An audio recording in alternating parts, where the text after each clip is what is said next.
you, and they gave you back to yourself and told you to figure it out? Did you not still draw a picture with those broken crayons? Broken crayons still color. Broken crayons still color. Again. Broken crayons still color. So no matter where you are broken, you still can produce quality. You still can produce greatness. You still can work past the deadline with what you have left. You take what you have left, you round it up, and you keep going. Broken crayons still color. Beautiful you, beautiful me. Beautiful you, beautiful me. Touch yourself and say, I'm still working. I'm still working. Hi everyone, it's Dr. Nicole P. Lyles-Belton, also known as Dr. Nick, and first I want to thank you all for taking time out of your day to be a part of my documentary of My Broken Crayons Still Color. Today we're going to go on the journey in episode 1 of why, my why. That simple yet powerful word that we learned in elementary school really drives every single thing that we do every single day. I'm going to tell you how. When you wake up in the morning, there is a reason why you choose to get out of the bed. That's after you hit that snooze button. There is a reason why you go where you go every single day. There's a reason why you go to work. There's a reason why your children go to school every day. There's a reason why you eat what you eat. There's a reason why you wear what you wear. There's a reason why you wear your hair the way you wear your hair. There's a reason why you wear the jewelry that you wear. There's a reason why you live where you live, you go where you go, you act the way you act. There's a reason why we do everything. When it comes to my life, my daily life and my journey, a question I get a lot is, why do you do so much? Why do you write the books? Why do you do radio? Why do you travel so much? Why do you motivate? Why do you empower? Why do you coach? Why do you counsel? Why? A big question is, why is she so transparent and why is she telling all of her business? Well, I am going to tell you my why. See, for me, my why changed. Years ago, my why was, why is this happening to me? Why am I going through what I'm going through? Why does it hurt so bad? Why did I have to be betrayed the way I was? Why am I so embarrassed? Why am I the black sheep of the family? Why can't I just get it together? Why is my attitude so bad? Why am I so angry? Why am I always hurt? Why am I depressed? And so when God took all of my issues, which you're going to hear about, and he took all of my challenges, and he took all of my broken places, and he allowed me to change my attitude about what I had gone through and am currently going through. And he allowed me to change my mind about why I went through what I went through, and he changed my perspective on things. So I stopped having this pity party over here, and I transitioned to a celebration of why over here. So now my why is, why do I empower? Because I want someone to know that you too can survive what I survived. Why do I motivate? Because I don't want people to stay in a broken place. Why do I travel? Because I am not going to let all the hell I went through back there allow me to stay in a place of brokenness. No, I travel so I can tell other people all around the world they too can survive. Why do I get up every day and fight the good fight of faith? Because I believe in a God that makes me know I can do anything that I put my mind to as long as I'm willing to fight. Why do I write books? I want you to know my story because I want you too to know that you have a story. Why am I so transparent? Why do I show my scars? Why do I show my pain? I show it so other people also can know you can be in pain and you can keep going. You can cry tears and you can keep growing. So these are different reasons why I share what I share. Why am I doing this documentary? Because I want to be seen? Yeah, I want you to see my face, and I want you to know that if I'm a fighter, you can be a fighter too. If I can make it on broken pieces, guess what? you can make it on broken pieces too. If I can take my story and make it work for me instead of fighting against me, guess what? You can take your story and make it work for you too. It's all about perspective. It's all about how you see yourself. Do you see yourself as a loser? Do you see yourself as defeated? Do you see yourself as a victim? Do you see yourself as less than? Do you see yourself as average?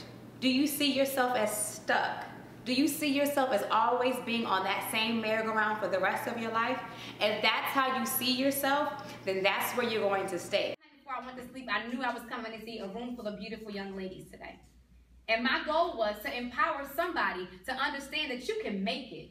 I don't care what they said about you. I don't care what they think about you. I don't care what you think about yourself.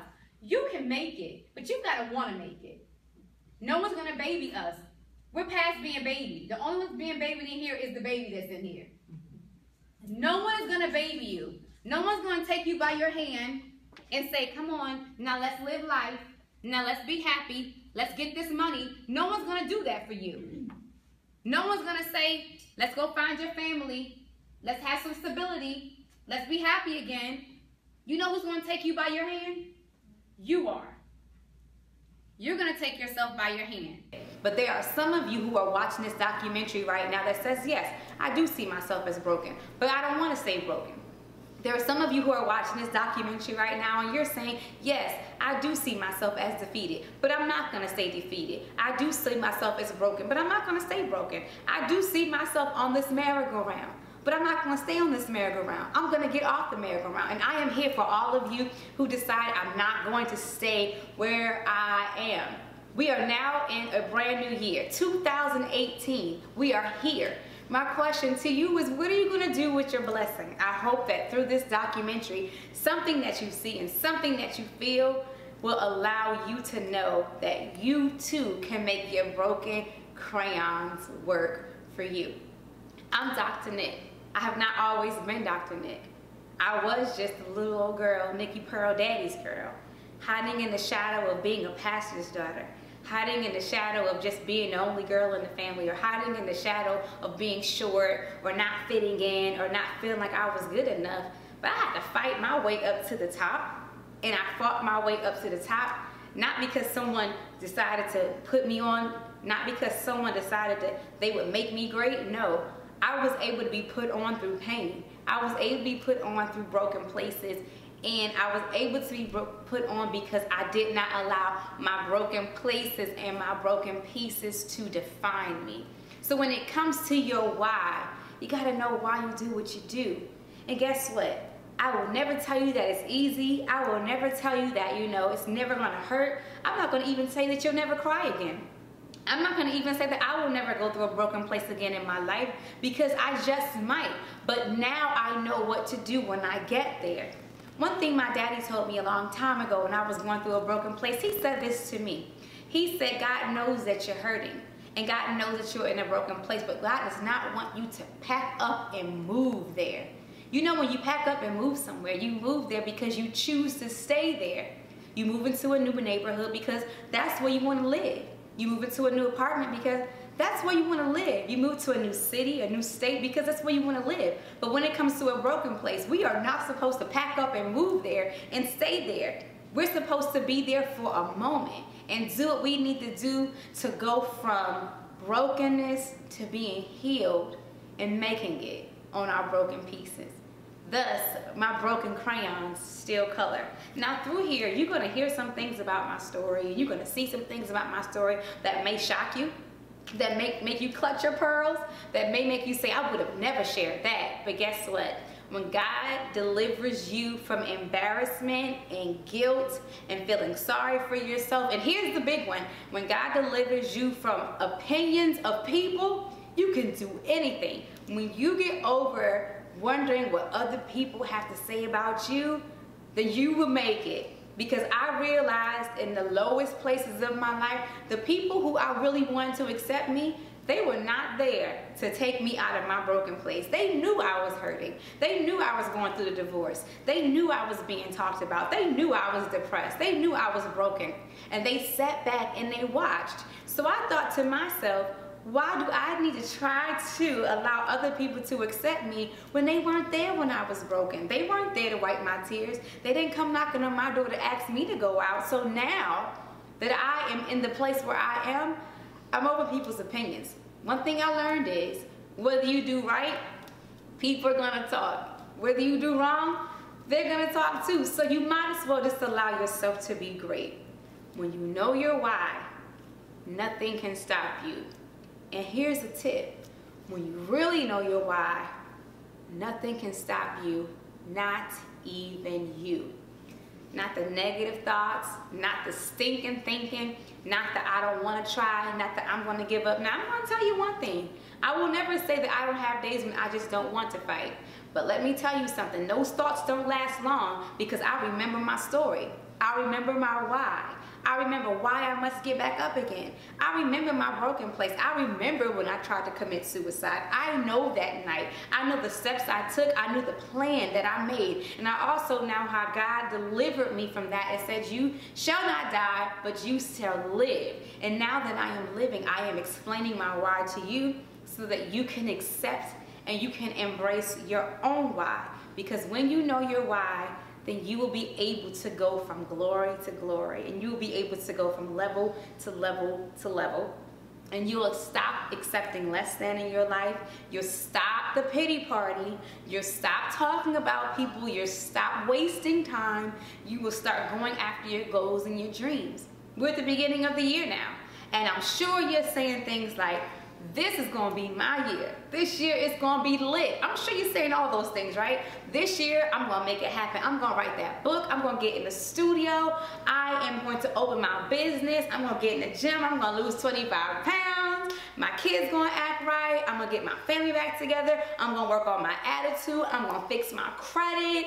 I'm going to stop, doing things I shouldn't do, going places I shouldn't go. I'm going to work on my habits and my addictions. All of these things are great. And what will drive you to reach those goals is your why. Every single day you must have a why. My greatest why is this one person. One person. Every day I think of this one person that makes me fight harder every single day.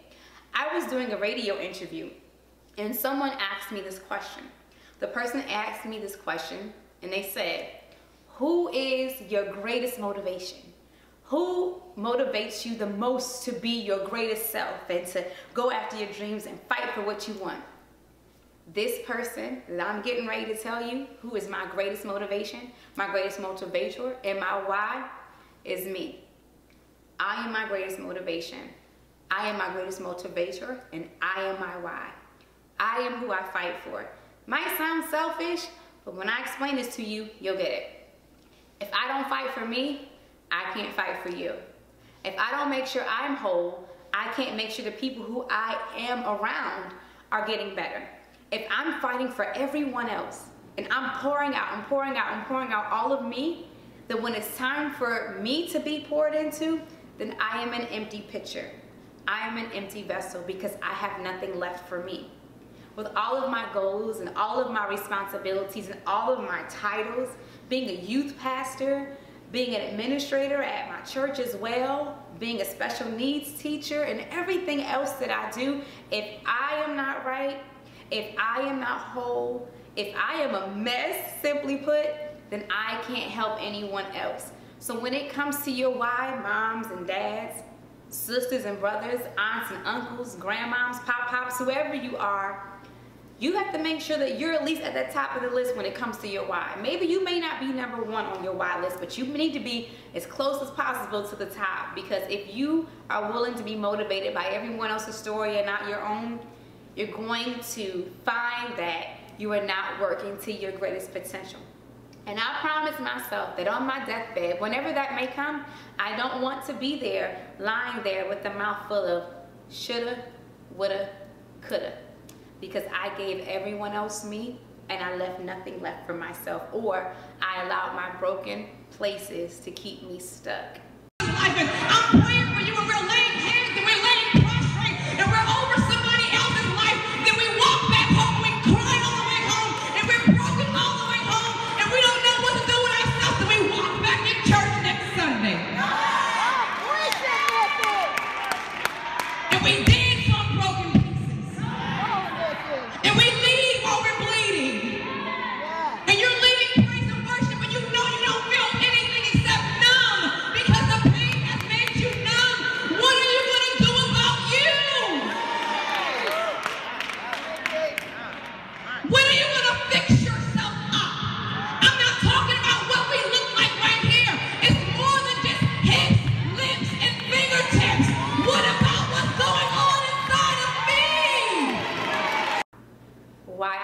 way I fight, why I fight the way I fight. And don't let the dress and the heels fool you. Don't let the makeup and things fool you.